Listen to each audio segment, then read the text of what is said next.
tila umiinit na naman etong mga patutsadahan ng mga senador, mga kababayan, at saka po ng Chinese Embassy. Kasi sabi po dito, Chinese Embassy muling bumanat sa ilang senador, mga kababayan.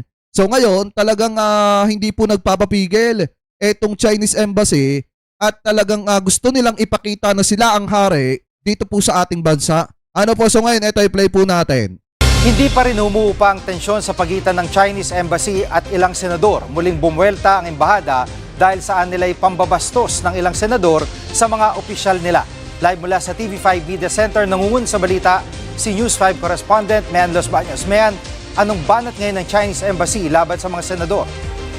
Nako, Jiggy, pinuntirya ng Chinese Embassy in the Philippines si Senate President Tito Sotto at tila ba sinagot isa-isa ng spokesperson ng Chinese Embassy na si Ji Lingping yung mga unang naging pahayag ni Senate President Sotto. Una, bakit daw tinatawag na rude yung mga taga-Chinese Embassy samantalang may ilang mga senador nga daw ang minura sila sa mismong plenaryo at sa session hall. Sino daw ang bastos ngayon? Pangalawa, bakit daw tinatawag na walang respeto yung ilang mga taga-Chinese Embassy samantalang mga ilang senador nga raw ang nagsasabi na bully sila at hindi good and not a good guest. So, nasan daw ang respeto dyan? At Hindi, yung ginagawa naman talaga nila sa mga Philippine Coast Guard natin, mga kababayan, to the point na nawalan pa nga ng isang daliri yung isa nating sundalo, mga kababayan.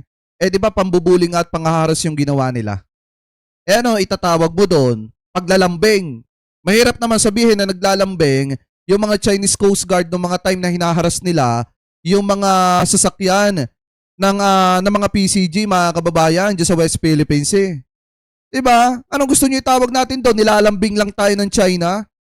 Ng mga Chinese Coast Guard? Mahirap yan. bakit daw sinasabi ni Senate President Sotto na pinapatahimik ang Senado? Hindi raw yan totoo dahil lang mga taga-Chinese Embassy nga raw ang patuloy na tinatakot at tinithreaten. Jiggy, kung maalala Ay, very much, mega love shoutout from Italy mo na unang sinabi ni Senate President Tito Sotto na mukhang may pagtatangka mula sa Chinese Embassy na patahimikin yung mga senador dahil dun sa nilabas na resolusyon na kinukundina itong naunang mga pahayag ng Chinese Embassy laban sa ilan sa ating mga government officials. At magiging ilang mga mambabatas, Jiggy, hindi rin nakaligtas dahil si Senator Kiko Pangilinan sinabihan ng Chinese Embassy na yung kanyang mga pahayag mukhang political stunt lang at pagkuha lang ng atensyon. At yung kay Senator Risa Hontiveros naman, sinabihin nilang hindi totoo na pinapatahimik yung mga senador dahil kung totoo, di sana daw hindi sila nakakapagkalat di umano ng disinformation, Jiggy. At Mean, anong reaksyon? Tsaka mga kababayan, maliwanag yung sinabi din ni Erwin Tulfo, 'di ba? Na na hindi pwedeng maghari-harian sila dito sa ating bansa. At the same time, kung titingnan nyo rin, mga kababayan, dapat sila ang nakikisama sa atin. Kasi unang-una, naandi dito sila sa ating bansa. Pangalawa, mga kababayan, teritoryo naman talaga natin yung pinag-uusapan natin sa West Philippines. Hindi naman kasi teritoryo ng China yon na inangkin natin. Yon ay teritoryo natin, mga kababayan, at pinagkukunan ng hanap buhay ng marami po nating kababayang Pilipinong mangingisda. Alam nyo, sa totoo lang, mga kababayan, nung panahon ni dating Pangulong Rodrigo Duterte, dyan lumaki ang ulo ng mga Chinese Coast Guard na yan.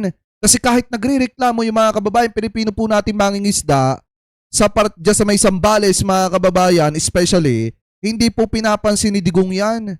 Diba taliwas ay pinangako nung 2016 ni Duterte nung tumakbo siya, yung ginagawa niya nung siya ay presidente ng bansa. Ng mga senador, particular ni SP Tito Sotto dito sa pahayag ng Chinese Embassy.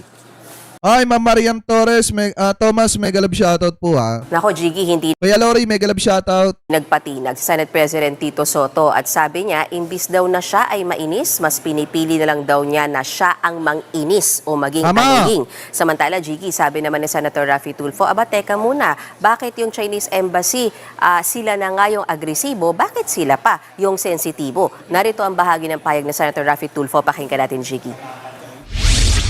Sila ang nambubuli, sila nag-water cannon sa atin, and yet, nakuha pa nilang maging sensitive? Come on. Dapat kung gaano kakapal ang blip, blip, blip. Jiggy, si Senator GVA Gusto mo, Senator Rapi, ako na lang yung magtuloy? Di ba mga kababayan? Dapat kung gaano kakapal ang mga pagmumukha nila dyan sa West Philippines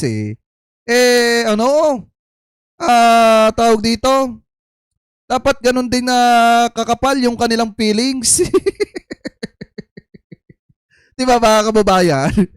Dapat kung gaano kakapal ang mga pagmumukha ng mga inamang angke ng West Philippines dapat ganun din kakapal yung kanilang feelings mga kababayan. Ehersito nga naniniwala na baka dapat daw mas mainam, palitan na lang yung mismong ambassador ng Chinese Embassy dito sa Pilipinas na si Tama. Jing Quan. Kabago-bago raw kasi nakaka-assign lang dito sa Pilipinas ay hostile na o kumbaga paaway daw yung kanyang attitude. At yung ganyang attitude daw ng ambassador ng Chinese Embassy dito sa Pilipinas hindi nakakatulong para ayusin yung relasyon ng Pilipinas at ng China. Narito naman yung bahagi ng pahayag ni Senator J.V. Ejercito. Instead of dousing cold water to the fire, he's adding fuel to the fire. So, I think kung mas maganda, kung papalitan ng someone who is more diplomatic in dealing with the host country.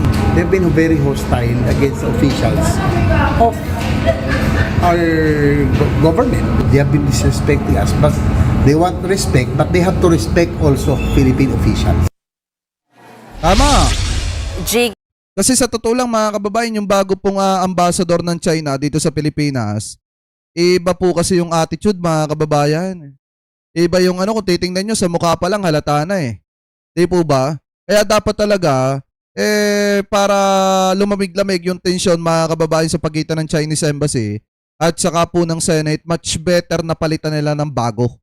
Di ba? Mas maganda palitan na lang nila ng bago para lumamig na. Ano po kasi, kung hindi nila papalitan yan, wala, magtutuloy-tuloy lang yan mga kababayan. Jiggy, suportado naman ni Senator Raffy Tulfo yung hiling ni Senator JV na palitan yung ambassador ng Chinese Embassy dito dahil tila nagiging masyado daw balat sibuyas itong si Chinese Ambassador Jing Quan. At ang sinasabi pa ni Senator Raffy Tulfo mas mainam, magpadala na lang ng bagong kinatawan ang Beijing dito sa Pilipinas. At nanindigan din ang mga senador, Jiggy, hindi nila ini-intimidate o tinatakot yung Chinese Embassy. Talagang naninindigan lang daw sila sa karapatan, lalo na ng ating mga mangingisda at na naaapi daw at laging binubuli. Samantala, si Senator Robin Padilla, na kung tutuusin, hindi pumirma doon sa resolusyon ng Senado, ay nakiisa sa mga ginawa ng kanyang mga kasamahan sa Senado. Narito ang bahagi ng pahayag ni Senator Robin Padilla. Yan.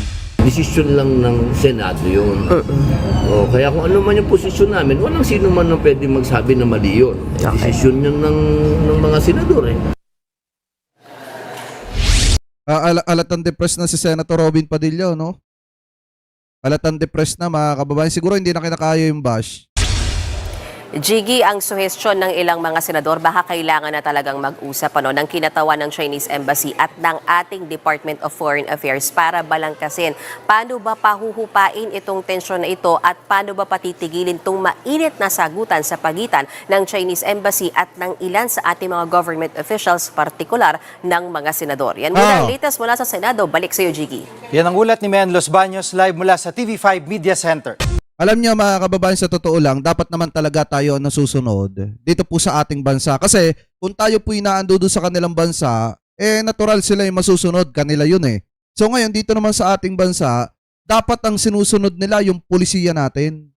Diba? Yun ang pinakamaina mga kababayan, na dapat nilang sundin yung pulisiya natin, yung policies natin mga kababayan. Yun ang pinaka dapat masunod kasi unang-una, sila dayo lang sila dito. Hindi sila pwede maghari-harian dito po sa Pilipinas. Hindi na ito administrasyon ni Digong na pipwedeng tawag dito, pipwede silang maghari-harian mga kababayan. At si Digong parang tuta na hinahaplo sa ulo. Diba ng mga Chinese? Di ko nilalahat. Pero doon sa ginagawa kasi mga kababayan, nito po mga Chinese official, dapat hindi sila kinukonsinte sa mga ganyang gawain nila. Ano po, dapat hindi hinahayaan din ng Pilipinas na ginaganyan-ganyan tayo sa sarili po nating bansa. Kaya tama lang yung ginagawa at posisyon ng mga nasa sa Senado. Tama yung sinabi ni Senator Erwin nung nakaraang araw na ikinagalit ng mga DD shit mga kababayan. Hindi naman tayo nakikipag-away sa China. sila lang ang nakikipag-away sa atin kasi nga gusto nilang makuha yung teritoryo po natin. Kasi alam nyo, tayo mga Pilipino, kaya natin makisama pag nasa sa ibang lugar tayo. Pag nasa bansa nila tayo, kung ano yung pinagbabawal nila doon, sinusunod natin yon. Nire-respeto natin yon, mga kababayan. Sana ganun din sila dito po sa ating bansa. Hindi yung to the point, mga kababayan, nakakayan-kayanin na po nila yung mga Pilipino. Ano po dito sa ating bansa. Kasi nga, nasanay sila eh. Nasanay yung mga yan sa panahon po ni Duterte na binibaby lang. Diba, binibaby lang na kapag ka nakagawa ng ganito, ganyan, saglip na papanagutin, at itulad do sa mga sangkot sa ipinagbabawal na bato na itinutumban nila ng panahon, binigyan pa ng posisyon sa gobyerno. Kasi nga, mga kababayan, ang paniniwala ng dating presidente, kapag ka dumikit sa'yo yung mga Chinese na negosyante, automatic pera yan. At pag may pera, syempre marami kang boto. Diba, mga kababayan? So nasanay yung mga Chinese, mga kababayan, na gumawa ng hindi maganda dito sa ating bansa, at the same time, maghari-harian. So ngayon, gaya ng paulit-ulit kong sinasabi, hindi sa lahat ng bagay kukonsintihin po natin yung mga ginagawa nilang yan. Tandaan po natin na nasa teritoryo po natin sila, nasa bansa po natin sila. Kaya dapat tayo ang masunod dito po sa ating bansa. Kaya ako, sumusuporta ako do sa posisyon ng Senado at sa posisyon ni Senator JB Ejercito na much better palitan. Ano po, palitan? Kung hindi papalitan, much better manahimik yung Chinese Embassy. Di po ba tigilan yung mga pagbanat sa mga opisyales ng Senado?